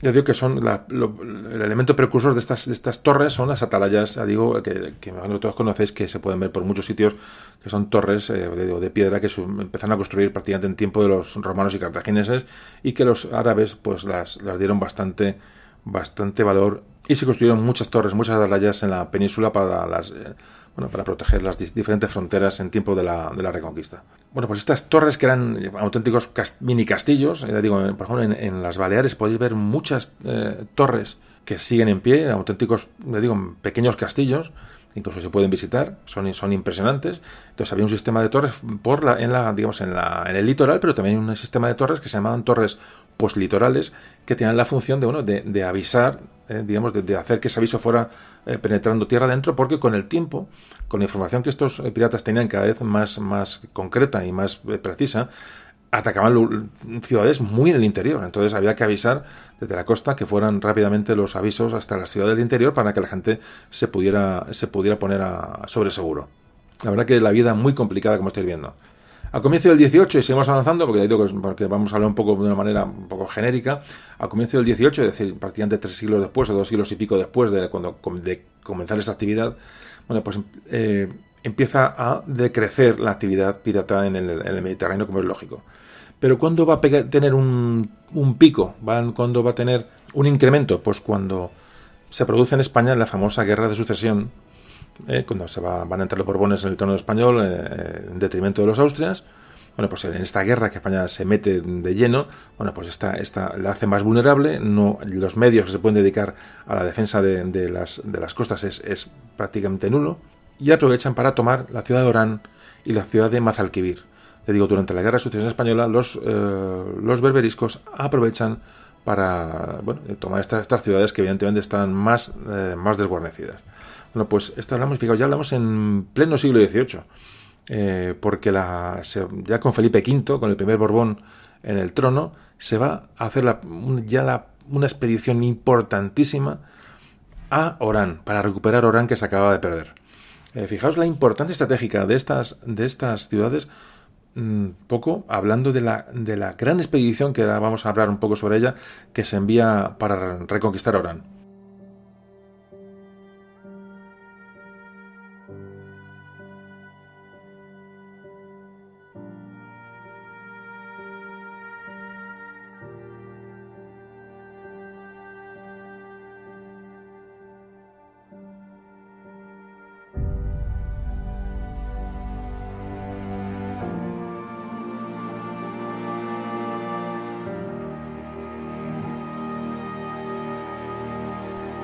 He querido importante, aunque digo que no me detengo casi nunca en las expediciones militares ni en la descripción militar de de la historia, porque para mí es una cosa paralela. Pero aquí sí me gustaría un poco hacer hincapié, porque fijaos, ya digo, prácticamente recién llegado Felipe V al trono español, primer Borbón, ¿qué importancia no tendrían estas ciudades del norte de África que se organiza una gran expedición para reconquistar Orán y Mazalquivir? Es un poco da la idea, esta gran expedición, la idea de la importancia que tiene el norte de África en la política del Imperio Español, prácticamente durante toda su existencia. Bueno, pues resulta que estas, como antes comentábamos, Orán y Mazalquivir son tomadas, ciudades que han estado hasta ahora bajo dominio español, aprovechando, repito, esos apuros de España en la contienda de la Guerra de Sucesión, y evidentemente con Felipe V, ese resurgimiento que tiene España con la llegada de los Borbones antes el último declive de los Austrias, pues se logra, ya digo, reponerse de la Guerra de Sucesión, se financia una flota. Hay que pensar que cuando empieza la Guerra de Sucesión, España apenas tiene tres navíos para proteger todo el comercio con América y África, es decir, solamente 3 navíos de guerra, 4 navíos activos. Veos qué desastre. Bueno, pues cuando Felipe V finaliza la guerra, organiza una flota. Es un tema que si hemos hablado ya, hablaremos en otro audio, pero yo creo que ya hemos hablado en alguno de ellos. Pero el caso es que organiza una gran expedición para recuperar estas 2 ciudades. La expedición fue en parte financiada por, si os acordáis en el audio de Blas de Lezo, cuando Blas de Lezo va a Génova a pedir un pago que se le había a Felipe V de la ciudad de Génova, y hace una serie de, amenaza con cañonear la ciudad, una serie de... lo hablábamos en el audio de Blas de Lezo. Bueno, con este dinero que recauda Blas de Lezo en Génova, parte de este dinero, parte de la expedición a Orán va a ser pagada con el dinero que trae Blas de Lezo de Génova. La expedición comienza a organizarse en marzo de 1732, por ubicarnos en el tiempo, pleno siglo XVIII ya. Fijaos lo que ha avanzado desde que prácticamente Fernando el Católico conociera a los piratas berberiscos. Ya estamos en 1732, se han pasado años, prácticamente han pasado siglos y seguimos en las mismas. Bueno, pues en el puerto de Alicante se van a juntar cerca de 30.000 hombres. 30.000 hombres para esta expedición para recuperar Orán y Mazalquivir. Casi nada al aparato. Cuesta mucho la organización de la expedición, se requiere ayuda de ciudades y pueblos cercanos para abastecer a tanta gente, y el puerto de Alicante se empieza a llenar con todo tipo de barcos que pudieran llevar algo de carga. Todo se planeó hasta el último detalle. El duque de Montemar fue el encargado de la expedición, que eligió Felipe V. Duque de Montemar, José Carrillo. Bueno, pues fijaos lo que se monta, y repito, no es por una descripción militar del asunto, sino porque veis la importancia que tiene el norte de África en la política española. Cómo se monta esta expedición, en la que van nada más y nada menos que 12 navíos de línea, 50 fragatas, 7 galeras, 26 galeotas, 4 bergantines, 97 jabeques, lanchas cañoneras. Acompañando a esta flota militar, estrictamente iban 109 barcos de transporte y varias naves más pequeñas, embarcaciones de diferentes clases más pequeñas, que acompañaban a la flota. Fijaos, la flota que parte de Alicante para ir a Orán tiene de 500 a 600 barcos. Estamos hablando de una superflota con 30.000 hombres en ella. Es absolutamente increíble. Y repito, esto lo nombro para que veáis la importancia que tiene el norte de África estratégicamente para España. De hecho, esta flota, cuando se monta, lo que causó asombro fue en Europa. Es decir, la gente se recorrió la noticia de toda Europa diciendo: vaya flota que han hecho los españoles. Tal es así que llegaron a sospechar que esta flota fuera para atacar Italia. Es decir, hubo recelos y hubo que aclarar que esa flota iba exclusivamente para África, porque creó alarma en Europa a ver esa flota que se estaba montando, a dónde iba a ir, ¿no? Bueno, y iba artillería, caballería, regimientos de todo tipo, las guardias españolas a Orán van pues regimientos de todo tipo, van regimientos, por ejemplo, van los regimientos irlandeses, ¿os acordáis del podcast de la vieja Irlanda? Bueno, pues en Orán desembarcan irlandeses, hay suizos, es decir, bueno, todas estas tropas, por supuesto, regimientos españoles, lógicamente. Ya no hay tercios, y vuelvo a incidir el tema, ya una vez lo hemos comentado, con Felipe V, digamos, se abandonan los tercios y se aparecen los regimientos como una nueva organización militar. Es decir, ya se han acabado los tercios, ya son regimientos, y bueno, y de hecho dentro de esas tropas van incluso soldados que han nacido en Orán, pues durante la etapa española de posesión, que se alistan para intentar recuperar su propia ciudad. En total se calcula que si la flota de 30.000 hombres, militares, soldados de combate, iban cerca de 27.000. Los otros 3.000 pues eran pues marineros, médicos, administrativos, etcétera. Pero la flota es tremenda. Entonces salen hacia Orán con la bendición del Papa Clemente XII, es decir, no vamos a entrar ya en los temas militares de la campaña, pero se recupera Malzalquivir y se recupera Orán.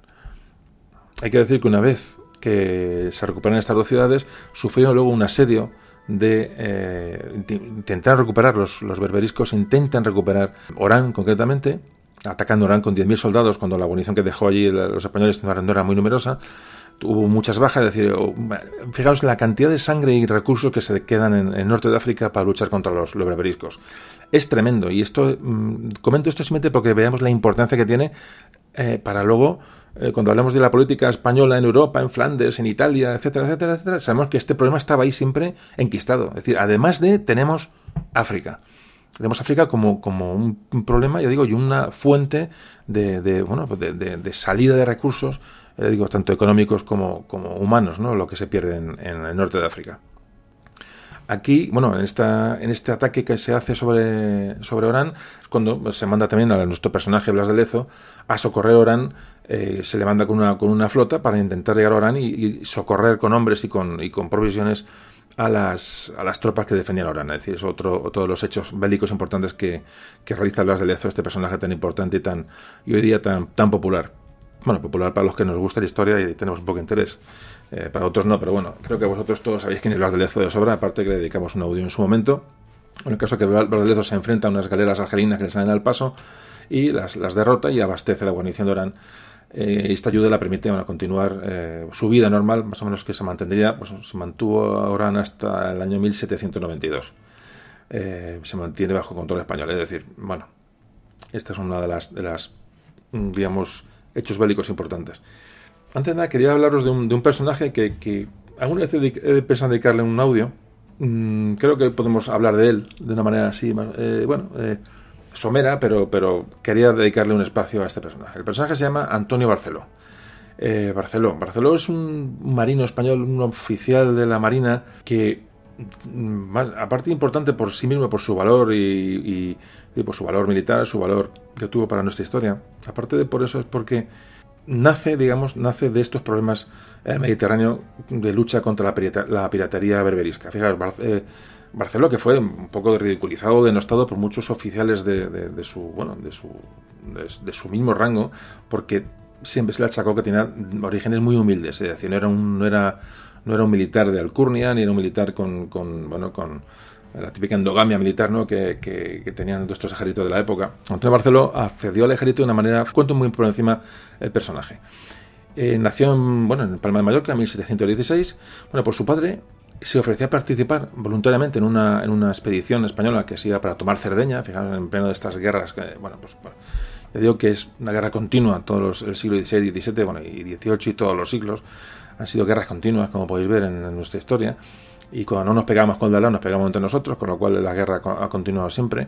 Entonces, en aquel acto de servicio que hace el padre de Barceló, pues se le da una patente de corso. Es decir, la patente de corso es que se le reconoce la capacidad de apresar y saquear buques musulmanes enemigos en nombre del rey a cambio de entregar parte de lo que obtenga al Estado. Es decir, la patente de corso pues la han tenido pues piratas ingleses, por supuesto, Drake, etc. Bueno, en fin, vamos aquí a comentar lo que es la patente de corso, es decir, es un permiso de la corona correspondiente para que un pirata saque a cambio de dinero de parte del botín.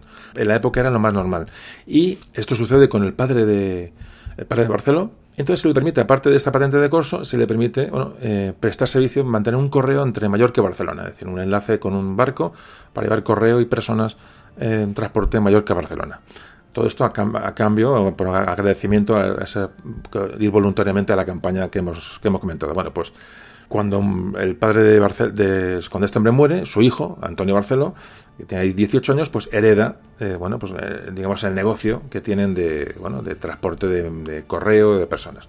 Bueno, pues a los 21 años se le reconoció, la monarquía le reconoce, o le da el título, en cierto modo honorífico, ¿no?, de alférez de fragata, porque puso en fuga, le atacaron dos navíos piratas, y con su pequeño jabeque los rechazó, con 21 añitos. Bueno, pues entonces la Marina Española, el rey concretamente, le da el título de alférez de fragata, le digo, a efectos un poco honoríficos, por decirlo de alguna manera. De hecho, tan honorífico era que no recibió ningún sueldo por aquello, ni tenía permitido llevar el uniforme de la Armada para nada. Es decir, es algo. Lo que tuvo es eso le abre las puertas del escalafón de la Marina, y entonces poco a poco va ascendiendo por méritos, evidentemente, todo por méritos, actos heroicos. Es decir, no vamos a entrar en detalles de Barceló, pero sí que recibía constantemente misiones muy complicadas hasta que ya al final se le nombra capitán de fragata. Y así continuó su ascensión, ya digo, de un chaval de Palma de Mallorca, que su padre se dedicaba a tener un correo de Palma y Barcelona. Pues este chaval que vio aquello, fijaros hasta dónde va llegando, simplemente con actos de heroísmo, porque realmente aquí sí que no hay, eran todos ascensos por méritos. O sea, ahí no había, su padre era un don nadie, no tenía ningún tipo de apoyo ni ascendencia militar, y fijaos a lo que llega, y fijaos la época de la que estamos hablando para conseguir esto. Bueno, pues en 1775 participa ya como jefe en una otra operación de desembarco que Carlos III organizó en Argel. Los intentos de toma de las ciudades norteafricanas, como veis, es constante. Y Carlos III, manda en 1775 una expedición a Argel con casi 20.000 hombres. Y esta expedición, como aquella que hablábamos al principio de Carlos V, fue un desastre total. Se calcula entre 5 y 6.000 hombres mueren en esta expedición a Argel. Bueno, en esta expedición va a Barceló. Parece que se aproximó a la costa con sus pequeños navíos ligeros, que los dominaba perfectamente, disparó a los enemigos en la playa, y entonces ayudó a que gran parte de las tropas que había en la playa pudieran subirse, reembarcarse y sacarlas de allí prácticamente en el último momento. Era un héroe Barceló, pero eso no le gustaba mucho a sus compañeros, porque su origen no era de alcurnia, y realmente era una persona con mucha valía. A pesar de esas envidias y esas trabas que tuvo siempre Barceló, a que se le conocía como Tony Barceló, ¿a qué marino español le va a llamar Tony? Pues a nadie. Yo me imagino a cualquier marino, llamarle por su nombre de pila, es como pasó la historia, Tony Barceló. ¿Cuáles eran sus méritos para que fuera ascendido a jefe de escuadra? Fue ascendido a teniente general, y un año después del ascenso a teniente general se le encarga otra vez mandar una flota encargada de atacar de nuevo a Argel, a los piratas de Argel. Vuelvo a decir, ¿por qué hablo de este Antonio Barceló? Pues porque, aparte de es un caso muy concreto, caso curioso, pero su historia, desde joven hasta sus últimos días, realmente está ligada a la Armada, pero a la Armada con actividades contra la piratería. Y de hecho él nace de actividades contra la piratería. Fijaos que era la vida de esta gente, era la vida normal incluso de un militar como Barceló, que es uno de los marinos de más renombre. Y Barceló se ha encargado de esta expedición a Argel. Es decir, castiga a Argel duramente, porque además no permite desembarcar, sino que con la artillería que llevaba, tácticas artilleras directamente de los barcos, prácticamente la machaca la ciudad de Argel. Es una operación de castigo. La región de Argel pide la paz a España tras este ataque de Barceló, y prácticamente no hubo, apenas hablan de 3 decenas de muertos en la Marina Española. Es decir, es una persona pues que tiene unas condiciones importantes, ya digo, y luego regresó a España como un héroe y murió en 1797. Pero un poco, ya digo, repito, he contado la historia de Barceló, ya estamos acabando el audio, porque quería un poco bueno, pues resaltar un personaje que nace, ya digo, en esta historia de piratas en el Mediterráneo y que fijaros dónde llega. Pero toda su actividad, como veis, se circunscribe al norte de África. Fijaos cómo aparece aquí Blas de Lezo, y muchos otros marinos. Ahora ya se os abre aquí una puerta enorme para ver estos marinos y la importancia de las ciudades norteafricanas, porque ya digo que fueron parte importante de nuestra historia. Bueno, pues estamos acabando. Vamos ya hacia el fin del audio.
Importante la época, importante el tema, ya digo, para encuadrarlo en una visión global. Pues, ¿qué pasó con el tiempo? Bueno, pues que el mercantilismo, que eran las ideas económicas de la época, del siglo XVI y XVII, bueno, que se basaba sobre todo en la acumulación, como todos sabéis, de metales preciosos, bueno, pues esas ideas mercantilistas empiezan a desaparecer, empiezan a entrar en decadencia. Lo que, si unimos esto a la modernización de la guerra naval, al cambio de la guerra naval, hacen pues que la piratería pues empieza a ser más complicada para estos berberiscos y empieza a ser menos rentable.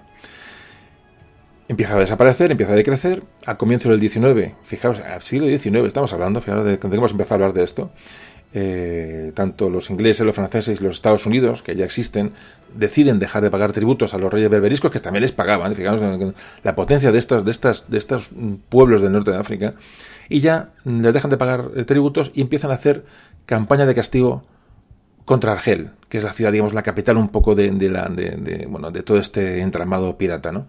Entonces ya se les pierde un poco el respeto, hay otros barcos, hay otras técnicas, y es el comienzo, digamos, del fin de la piratería del norte de África.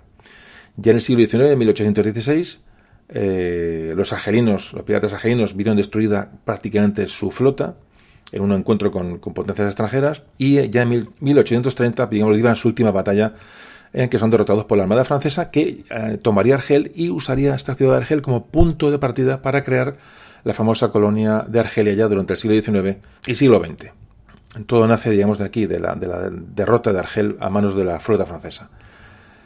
¿Qué pasó después? Bueno, porque la presión internacional, evidentemente, y ya el Imperio Otomano, que era menos imperio, bueno, pues ven ya la práctica de la piratería como algo absurdo. Entonces, bueno, pues se decide que se ponga fin a la piratería, digamos, en toda la zona de Marruecos, Túnez, Libia, lo que es hoy Libia, Trípoli, ¿no? Ya durante los siguientes años. Ya hablamos del siglo XIX. Fijaos, siglo XIX es cuando se empiezan ya a cerrar estos temas. Al final, por fin, la piratería mediterránea, lo que se llama el corso mediterráneo, va a ser abolido. Ya esa patente de corso va a ser abolida para todas las monarquías europeas, o todos los estados europeos, en el Congreso de París de 1856. Así que, bueno, pues, ¿qué ocurre cuando acaba la piratería berberisca? Pues que eso va a suponer la posibilidad de empezar a repoblar las costas mediterráneas españolas. Van a empezar a repoblarse muy poquito a poco, la vuelta a la normalidad de la marina mercante, al comercio.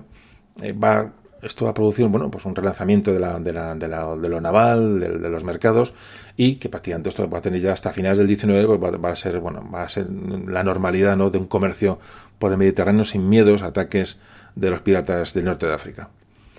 Pero realmente los que se comieron la tostada fueron, evidentemente, la más importante y la más complicada fueron los españoles, que, como veis, hubo un sinfín de expediciones, un sinfín de medios, un sinfín de sangre que se dedicó o que se derramó en África. las torres vigía dejan de tener su razón de ser, y bueno, y muchas de hoy pues se pueden ver hoy en la costa mediterránea. Hay saqueos famosos, como el de Cullera, quiero recordar. He leído muchas sobre el tema, pero son ya cosas... Si viajáis por ahí, cuando esto lo oigáis y veáis una torre de vigilancia al lado del mar, en el Mediterráneo, en Baleares, en la costa valenciana, murciana, andaluza, pues recordad todo esto que hemos estado hablando hoy y lo veréis las torres de vigilancia costeras de otra manera. La verdad que estoy seguro de ello, y por eso estamos aquí hablando de esto. En definitiva, pues deciros que como hemos empezado hablando al principio, otras guerras que tuvo el Imperio Español han acaparado mucha atención de los historiadores. Por ejemplo, la Guerra de Flandes, en esta época se lleva la palma de las guerras y de los... Pero fijaos que estos conflictos en África fueron igualmente de dramáticos para España y para los austrias en un principio. Acordad del desastre de Argel de Carlos V, ya empezaba muy pronto, en 1541, con aquel desastre al desembarcar en Argel. Hubo varios desastres más. También hubo victorias, es decir, fue una guerra constante. Ya digo, 300 años de guerra contra el turco, como se llamaba, o el moro, ¿no? Los moros, los turcos. Y un momento que se generalizaba con cualquier nombre, pero el caso es que era gente que venían a llevarse a la gente, a matar a la gente, a saquear y a esclavizar.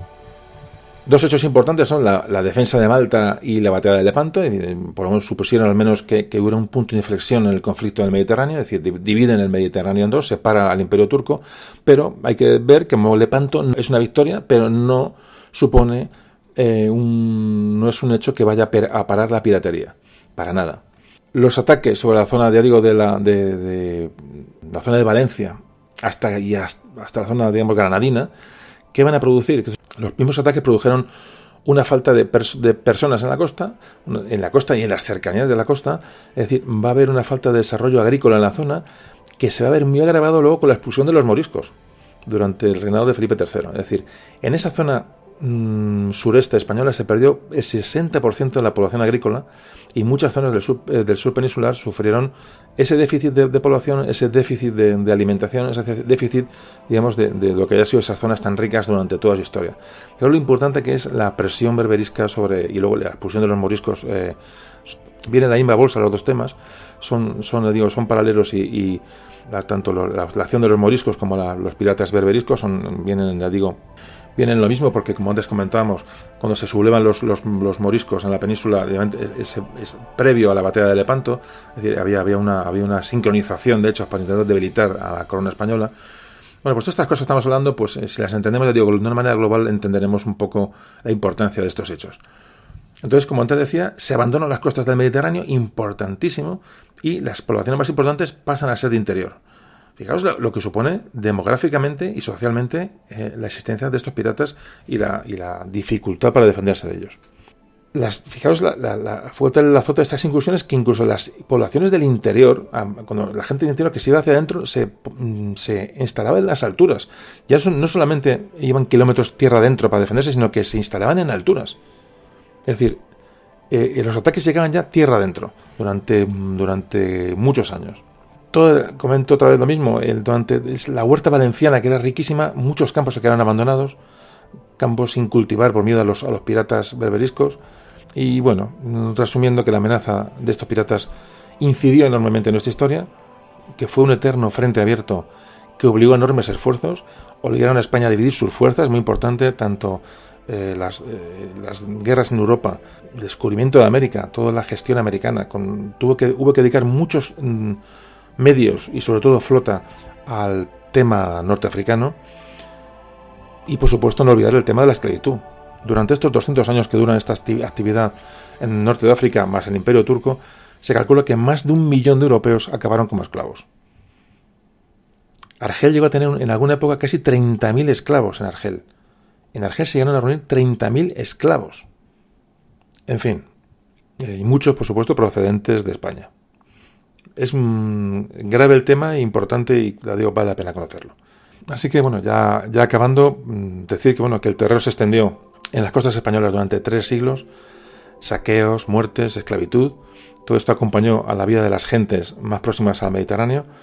Y para acabar ya el programa, si imaginamos a un vigía de una de esas torres litorales que hemos hablado antes, vigilando el mar, el horizonte, y viendo una flota de piratas cómo daba la alarma, me imagino dando la alarma con pánico, ¿no? Ante el avistamiento de esos barcos. Si nos imaginamos a esa persona dando esos gritos, ¿no? O encendiendo una hoguera, o con humo, o con campanas, no sabemos 1000 medios que puedan tener para avisar, pues comprenderemos mejor el significado de esa frase hoy tan utilizada de ¿hay o no hay moros en la costa?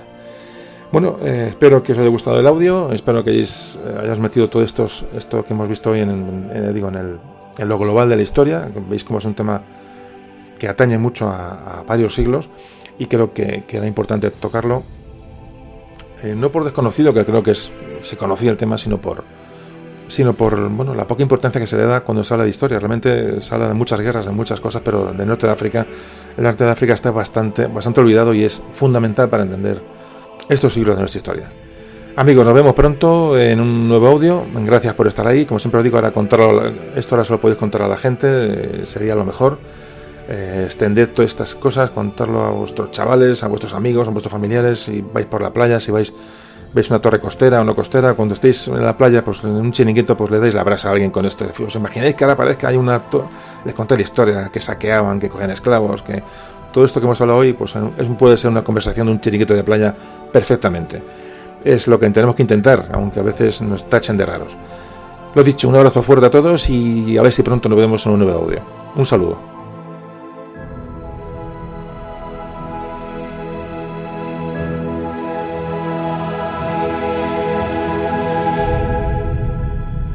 Memorias de un tambor.